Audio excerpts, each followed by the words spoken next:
All right, guys, thanks for sticking around. We'll now have a Q&A with Farihah Zaman, Jeff Reichert, Michael Koresky, co-directors of the film, moderated by Sandi Tan. So please join me in welcoming all four of them.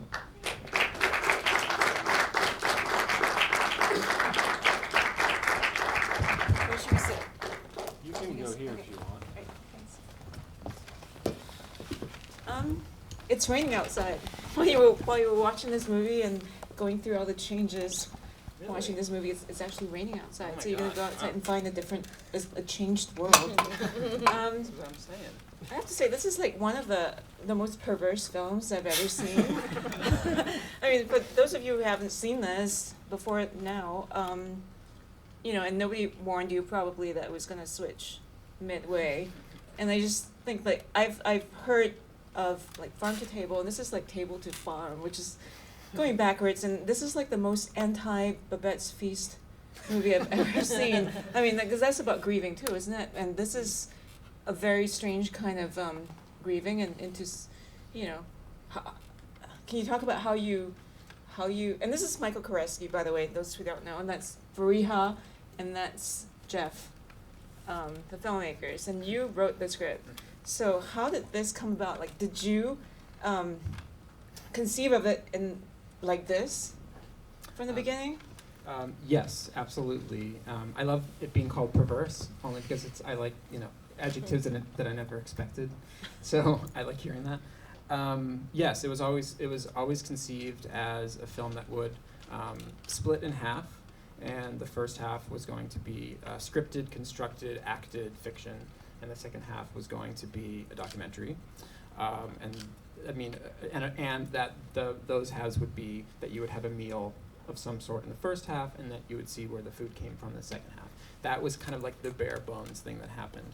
And this was an idea we had going back to like 2011. Mm-hmm. I think as we were literally wandering around the farmer's market, and then as the years went on, I don't think we would have actually done it if we hadn't had an emotional connection to the material. I don't think we'd be interested in making a film that was an experiment for its own sake. Yeah. And over the next few years, a lot of things happened in our lives. I lost my father, and Farihah lost her father, and we lost them in very different ways. And the way that the script evolved was it became about loss and the way that people grieve differently, and also the way that people in situations like that can't necessarily be there for each other, even though they try to be. And I think that it was just very much informed by things that we were going through personally. And it's an emotional thing to talk about, but maybe I should actually pass it to Farihah at that point then. I guess all that I can add is that it was really gratifying in ways that reflect the content of the film, to have some intention that was very sort of set and rigid and that we stuck to, both because it was part of the experiment and because we found as we continued to work on it that it did serve the sort of like emotional arc. For both of you, yeah, as filmmakers. And I think for Jeff, as people who, the three of us are close collaborators and friends, and it was something that very much reflected each of our trying to connect with each other during a period of time that was very challenging, and then also in ways that we didn't expect but perhaps should have. It became part of our own grieving process to even make the film. Like, I still look back on it and see it as a major shift and milestone in thinking about that loss, and even in ways that feel like absurd now, that I didn't think about this in the moment. Speaking to an actor, which it was Michael's first time directing, and for Jeff and I, our first time directing anything fiction. So relating to an actor at all was a new experience, and saying like, well, imagine that you've lost a parent and you feel like this. And it allowed distance in the moment, and then at the end of the day, I would say, oh, I just described what I felt for a period of months and have not been able to articulate. It gave us an opportunity to do that through another framework. And you shot the fiction part first, and then you went out and got the other footage. Yes. So the fiction portion, the scripted portion, I should say. But you found the farm beforehand, right? Before No. you even so you shot the No. whole thing without knowing what the second half was going to be, but you knew that the second half was going to be a documentary about a farm. Maybe you could speak to that. Yeah, sure. Yeah. I mean, so the film, everything that you see is shot largely chronologically. So the auditions at the beginning of the film are the actual auditions that we filmed just for our own record to have to look back on who'd come in. Then we shot the narrative section of the film, and then we actually looked for a while to try and find a farm. And a lot of the farms that we reached out to, they just didn't respond to us. They were busy farming. They didn't really want camera crews around. They didn't understand what it was that we were trying to accomplish until we found Roxbury Farm. And they were quite laid back when we made the approach. And they said, yeah, we've had people come up here and film before. How many days do you think it would be? And so we went up for a few days, and then we started finding all these things that were resonant with the first half of the film. Like the first day we were filming there, in the morning they gathered and they read the prayer, or Rudolf Steiner, and instantly the words of that kind of became incredibly crucial to the movie, and they would read different passages of the Steiner almost every day, and different passages for different parts of the seasons. So it felt like this kind of kismet that we found, that we landed at Roxbury Farm of all the different places that we could have found. I think we looked at 3 or 4 farms, actually visited, but Roxbury was the one that just kind of seemed perfect. And you thought that going to a farm would actually, and then did shooting that sequence kind of help you with your grieving process as well? What was the sequence like? Was it, how long after the first section did you find and shoot the second section? The January and February of 2016, actually, it's a long time ago now, is when the fiction portion was shot, with a little bit at the end of the year, the dream sequence.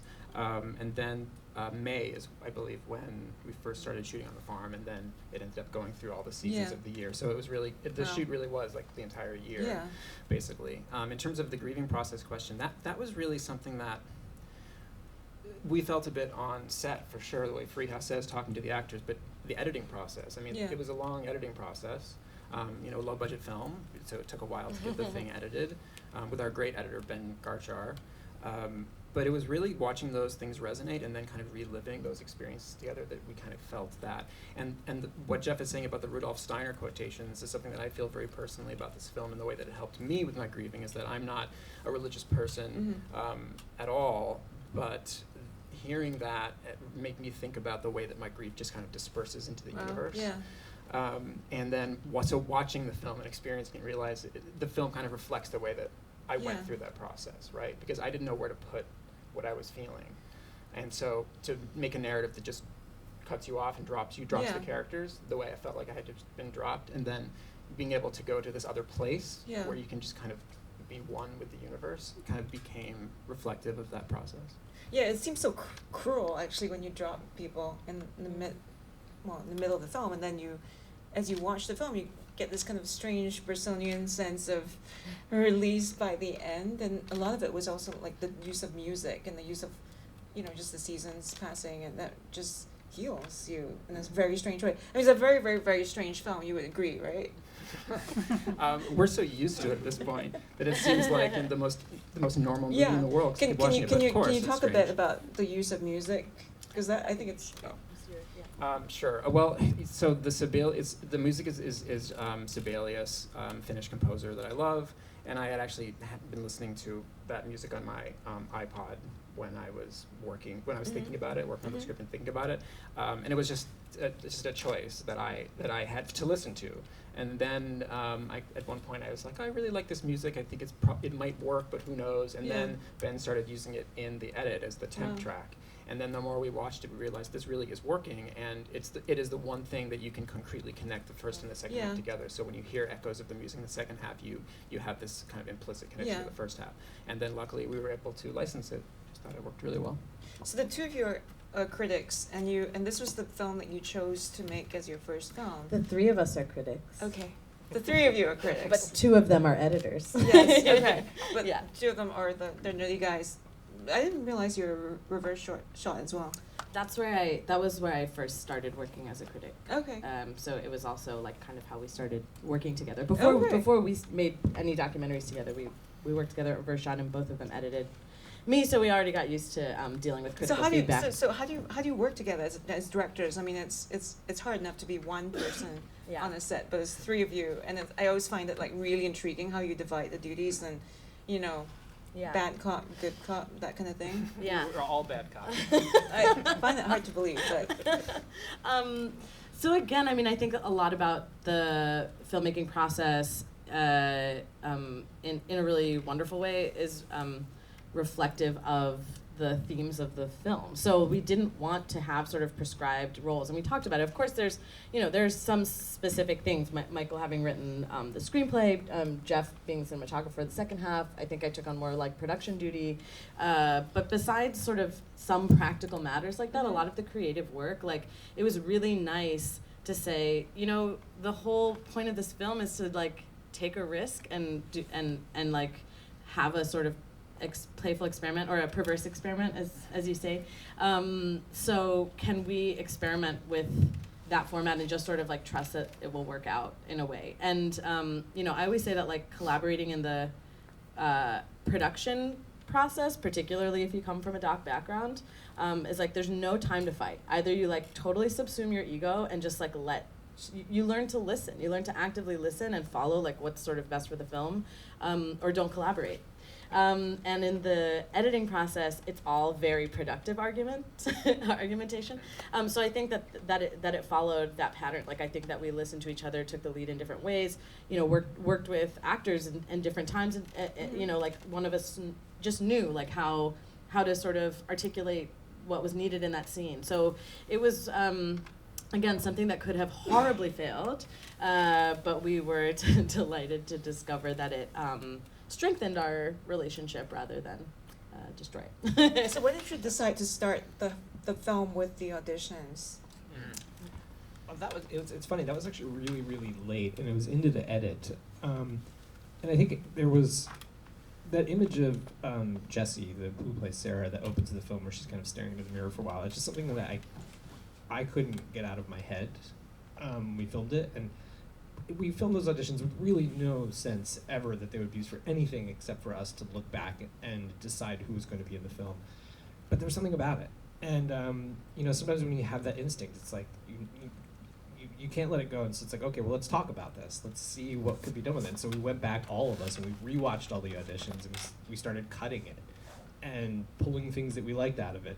And I think it wasn't until actually we had maybe a sort of a rough scene that was not unlike what's being in the film that Michael was sort of like, why don't we try putting it up top and just see how it feels, see what it does for the narrative. And we felt it did a lot of great things for it. Yeah, and although we didn't necessarily know this or articulate this when we did it, of course, a lot of the editing process is having the sort of like intense intellectual reasoning and knowing that you want to move the pieces around in a specific way, and then you step back and have to see what the effect actually is and like toggle between those two modes. When we stepped back, we thought about how starting with the interviews actually solved a different issue that we were having around being able to attach to the characters, and it was very much intentional that we didn't use the traditional mode of creating attachment in a scripted film, which is backstory, right? Like somebody coming in and saying like, well, Sarah's girlfriend just died. It's we realized that we were able to try and resolve that issue, like answer basically a fiction question with a nonfiction response, and that it's just sort of natural in the way that your human brain like seeks out a pattern or order in the series of events that unfold in front of you. That hearing those things and not having a backstory for those characters, you automatically, kind of start to conflate that, and it gives you a little bit more. And we did truly include that in the script when we filmed. We did include dishes that, Nikki, the actress, described as being comforting for her as somebody from the Philippines when she's making a dinner for her family. So it was true, and it also kind of helped with issues that came up because we were trying something a little bit different. Yeah, I thought it was kind of interesting that you chose not to, in the farm sequence, find any kind of, like vegetable that was kind of referred to or cooked in the first half of the film. It was like so perverse. I mean, like not even that little bit of connection. You're not going to give us even that. Except So for you one thing. There's and one then thing. and then you start to find other kind of Yeah. things you're just watching, and like there's kind of mirror scenes that you Yeah. kind of, you know, your brain just tries to pick out why. You're trying to figure out why you did that, and then you're trying to, you know, and you find these little things. And was Yeah. that a happy accident? And Yeah, I mean, certainly, and one of the things that, you know, it's an exploratory exercise like this, Yeah. I don't really, I mean, it's an emotional exercise too, Yeah. but when this happens, you do come up with all these sorts Mhm. of connections. Like, for instance, we were kind of delighted to include that scene where the guys on the farm are cleaning the garlic, because, you know, the first half of the movie is so much about creating safe spaces and queer spaces, and this woman who has, like, created a queer space for herself in her life. And then suddenly you're on the farm and there's this scene where this, like, homophobia just suddenly kind of pops up, and it seems to me making this man uncomfortable. Whether you're reading into that or not, it's a connection that we felt. And then there are things, the onions, the one thing that is a direct connection is Okay. there's onion picking, and there's a lot of talk about onions and chopping onions and onions not. But you're right, for the most part. It's really up to you as a viewer to Yeah. make those connections. And I think if there had been more direct connections, it might not have worked as Yeah. well. It has to Yeah. be two kind of inchoate things. I would just say that we're used to connections that are narratively driven, and the Mhm. connections that were meaningful to us, both shooting and editing. It's not like it was all, yeah. you know, let the chips fall where they may. Like, we thought really deeply about it, but it's like like the music is a good example and perhaps the most present example. But even things like, okay, because there's such a focus on process and this like very rigorous way, like Jean Dielman inspired way that, you know, Abby is cleaning, preparing, vacuuming, chopping up the vegetables. So let's mirror that with like allowing you to live in the process of like how they pick the onions, how all of these things are cleaned and made. Mhm. Or you know, there's the moment where they sort of break into song for a minute in the scripted half, and there's like a couple of musical moments in the second half. The one where, you know, they're testing the speakers, which unfortunately is a Michael Jackson song, but that's just what happened. And there's also a moment where, and this was like sort of a surprise gift from our editor Ben, where you hear someone sing. It's me. I was like singing to the cows as just a like way of getting them to come closer to me, or I don't know, I was feeling something in that moment, and I would have completely ignored this purely out of like the embarrassment of including something so personal, but it was totally spontaneous, it was totally heartfelt, and so like that to us was an echo of a moment in the scripted portion, as opposed to things like, so it's like emotional or aesthetic rhyme, as opposed to well, this is literally where the carrot comes from. We're going to take you to the carrot.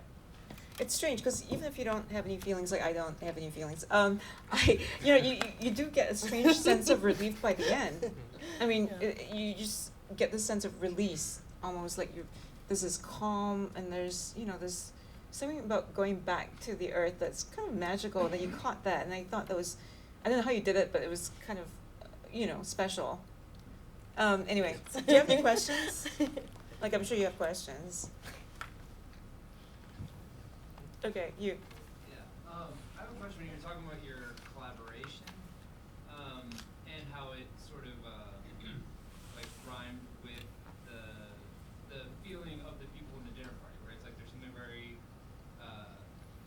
collaborative, and I guess my question is how that collaboration actually comes down to things like blocking and shot choices, because the scripted portion feels at the same time like very controlled, and like you have like a steady hand that's guiding you, and at the same time this feeling of like you can bounce kind of anywhere without necessarily having the same constraints that you would like expect in a scripted movie. And so I'm just curious what that process is. So just to be clear, there were some shifts that happened with the script after the audition process, as I mentioned, to sort of incorporate in small details, things that the actors had said. But besides that, and we read through the script a couple of times and weighed in, but for the most part, like, we wanted to stay very much, you're right, that was very rigid. That wasn't the thing that that shifted, or we didn't improvise. We wanted it to be, as you talked about, something that was very obviously constructed in contrast to the documentary portion, and to sort of emphasize that. But I guess what I was trying to say earlier was, it wasn't like your job is the blocking. It was like we do as much conversation in advance to find out, all the ways in which we sort of can come to an agreement, general ethos, like we care about the light looking this way. We want to have a conversation with Ashley Connor, who was the DP of the scripted portion, about like the kinds of shots that we're looking for. But I think there's a letting go that I'm sure that comes from being very rooted in documentary practice, where it's like, you can plan all you want. There's some things that you just can't plan, and you have to trust the people that you're with. So like, if Michael it's like being in a choir or something, where it's like, I hear your voice and I'm going to blend to your voice. Or like, I know that you have an idea, I just see you, I see something, like you gesture moving forward, or you go to talk to that person and you just let it be. So I think it was more about that and those kinds of decisions. There were moments where we had time to speak and confer and say like, actually maybe the shot should be here. But a lot of it was just being attentive to each other's process. But also just like generally film is such a collaborative medium that it's always funny to think about, the idea of auteurism itself, that there is like one author, because even on films where there is one director credited, it's going to be a complete collaboration. It's a movie about community and collaboration, so it just kind of made sense to us to work that way. And also, like Farihah was saying, like the cinematographer Ashley Connor on the scripted portion, for example, was as important a collaborator as anybody, because she is an incredible professional who had done a lot of fiction films before. So she was the one who's like, I think you're going to do how many pages today? How many pages of scripted dialogue? Okay, well, and then she would talk about the blocking, and she was a huge help. Everybody on set was a huge help. Yeah, she helped us figure out how to actually make stuff. But there was also, one of the things that was really exciting was, there was obviously things that we had to film, right? So you could tell the story. But then there's other material in the narrative section, which I think you're alluding to. Like there's lots of shots of different things that maybe aren't totally expected. And we would just be, if we had to move the company to a different room, if we had to reset, break down the lights, we would just like take Ashley and take the camera and, wow, the way the light is hitting the stairwell right now is really great. Or the image of Abby kind of mirrored sort of before the guests start arriving. We just kind of noticed that reflection in the window and, said, hey, Ashley, could you figure out a way to make that better? And so then we, that became a new scenario that we devised and sort of played around with. So there was a bit of a, like you say, a balance between, okay, we have to get this kind of stuff, we have to cover it in a certain kind of way so that way this is legible to you as a viewer, but there's all these other things that are happening around in this space. Let's get them too, just in case, and see if they come in handy. Questions?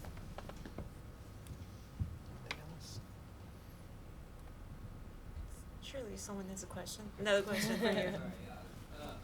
One other question, I don't want to get too kind of brainy on you or something like that, but I was wondering if you guys had thoughts about you have such an interesting relationship to like narrative in the movie, where you're in this, even though it's kind of an unusual movie in some ways, it's very much like functions like a drama. It draws you in. It's intoxicating, and then you're sort of like dumped to the farm, and it's like waking up from a dream, and you're kind of like, and I became very aware of like, no, like I don't want like real life, like that's what I just walked out of. I want to like watch a movie that's like a story that's like sentimental and I mean that in like the best way, where it's like I can get sentimental about my own feelings like while I'm watching it, and then you're like, oh, I'm not gonna let you get away with that, basically, because like you have to watch like real problems and are like maybe it's a little bit even it's like slower and it's not as clever or something like that, and at the same time that I feel like that's mirrored in the relationship in the food, where it's like here's the food, like we're picking out like fresh fresh off the vine, like here's the real stuff, and then like you're gonna have this like processed, seasoned, like carefully prepared thing. It's like it's delicious, but you've made this journey from like here's like the fresh stuff right off the land to like the stuff that's like very palatable, easy to digest. Well, I mean, one of the reasons we did it from the beginning is to talk about like what's artificial and what's real. What we talk a lot about authenticity in film, and that could mean anything. You talk about it in documentary, you talk about it in melodrama. What feels authentic, and there's no reason why a scripted film can't feel real and authentic, even though it's clearly constructed and acted in a very like rigid way. And there's no reason that a spontaneously made documentary can't feel like incredibly aestheticized and emotional in its own way. And that was also why we wanted to split it in two, so you would question those things. So did it, in practical ways, did it actually extend the grieving, or because you actually, you were grieving your fathers, but you chose to make a film, thereby also, practically extending the grieving process. But did it help? The grieving process never ends, so Okay. there's no extending it, it just changes. And it's not, this is like therapist speak, but grief is not a straight line, which is a thing that's very easy to tell other people and hard to remember when you're in it and you're like, I thought I was doing better, but now I'm like experiencing love. So I'd say just like in the film, like, you said that it's cruel, like death is cruel. You don't get to say goodbye all the time, and that's it. You just have to live with it. Those people are gone, and it doesn't mean it's cruel, but it's also natural. Like, it doesn't mean that you don't get to have a shift in your life. It doesn't mean that you don't experience joy again, and that is like why it is abrupt, but it's not without release. Yeah. Okay. Question from Trevor? No? Okay. I do want to say something, though. I was surprised at how many touching moments I found in the script part. I was engaged in a way that I thought was going to be more cerebral by the way it began, and kind of the acting felt really stilted, actually. Yeah. And so I didn't think that I was going to engage emotionally. And when he started singing, I was really charmed and surprisingly touched. And then the moments of quiet afterwards were really surprisingly touchingly executed for me. And I felt like that was worth saying aloud. Thank you very much. That's a really nice thing to say. The only thing I'll say is that I'm really glad to hear that, obviously. But the singing scene is devised as a turning point.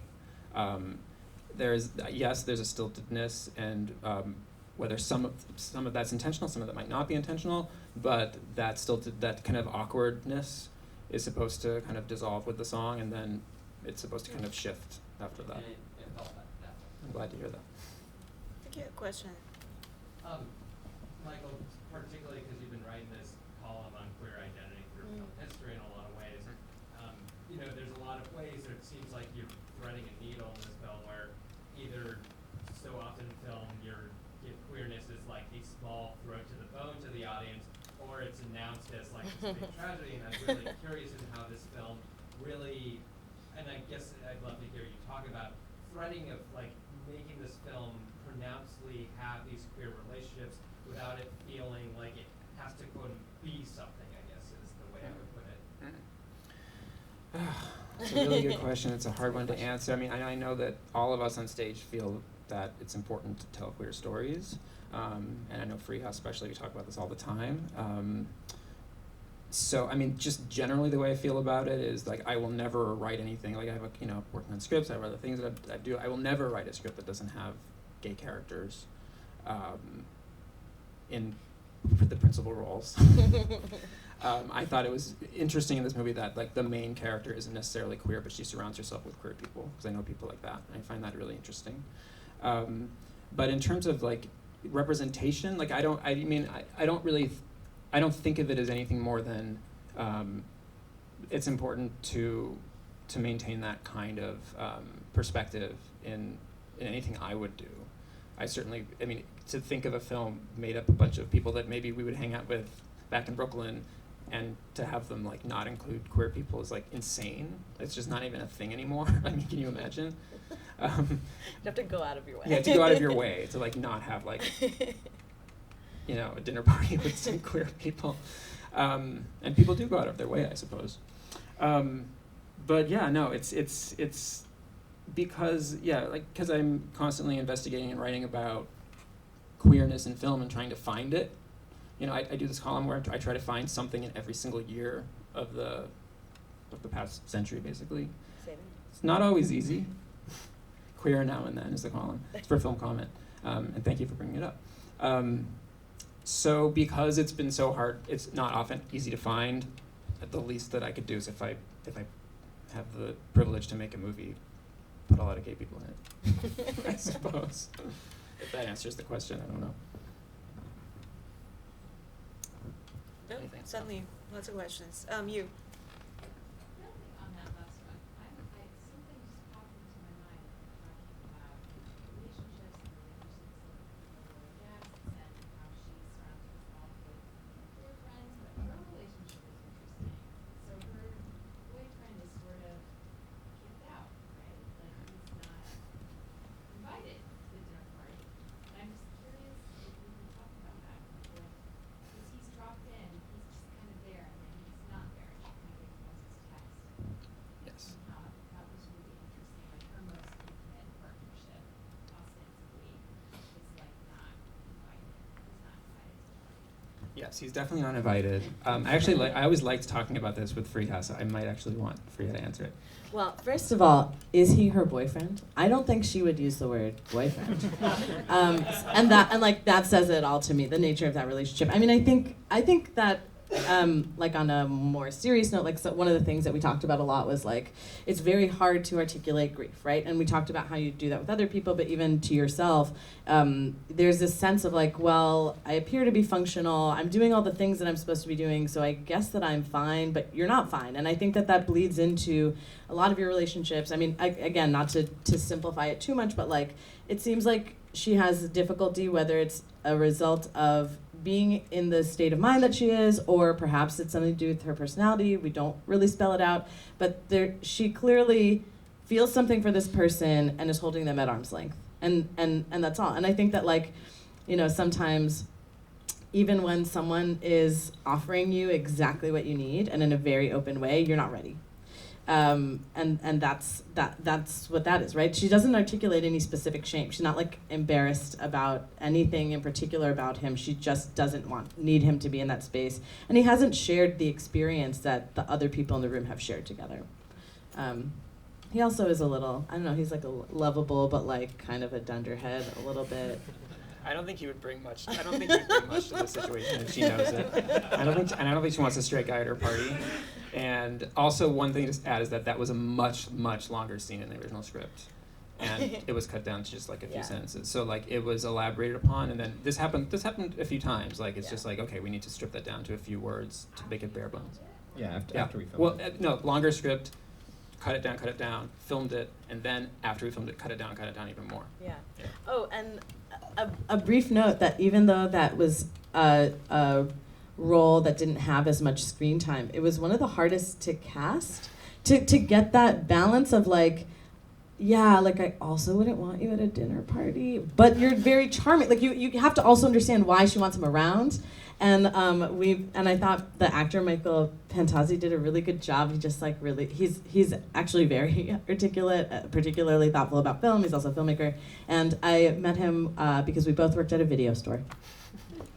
And also, he's like supposed to be we had a backstory. He's like 10 years younger. He's like, they may have met because he was like an intern where she worked. She doesn't want him around. I think you had a question. I was going to ask about Oh, okay. Sam not getting invited. Oh, wow. Nobody ever asked about This is the Sam. first and time it's anyone's great. asked about Yeah. Sam. Interestingly, like Sam the spinoff. The one scene that you see, a scene of like physical intimacy actually in this like group of queer friends. But also, I was just going to ask you to talk about the title, which obviously has a very specific Christian meaning.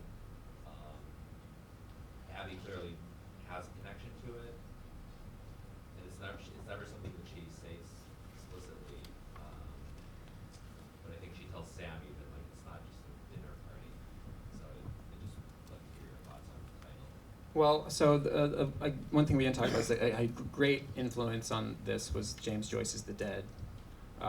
It's something that I realized in writing the script. As I was writing it, I was trying to figure out what is the structure of this and how does it end and how can you make an ending that's also a beginning. And so ending, a movie about a seemingly casual party that ends up in a conversation about mortality and then ends with shots of snow, because the story ends in snow. The movie version of The Dead, which is great, ends in shots of snow. So that was an inspiration for the film. That takes place on January 6th, which is the Feast of the Epiphany. So this movie ostensibly, on her phone you see that it's January 6th at one point. So that's like the literal answer for that.